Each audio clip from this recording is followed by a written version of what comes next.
মানে শেষ হয় না দাদু ভাই। কিন্তু কেন দিদা? আমি বলছি এই ঠাকুমার ঝুলি আমাদের উপর খুব ভারী পড়বে।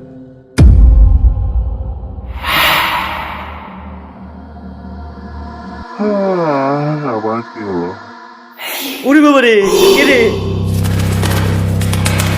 সব বিষয়ে শুধু আমাকে ডাকিস কেন রে?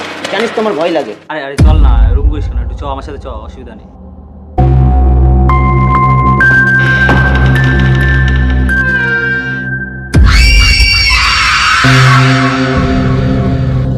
এদিক দিয়ে এদিক দিয়ে।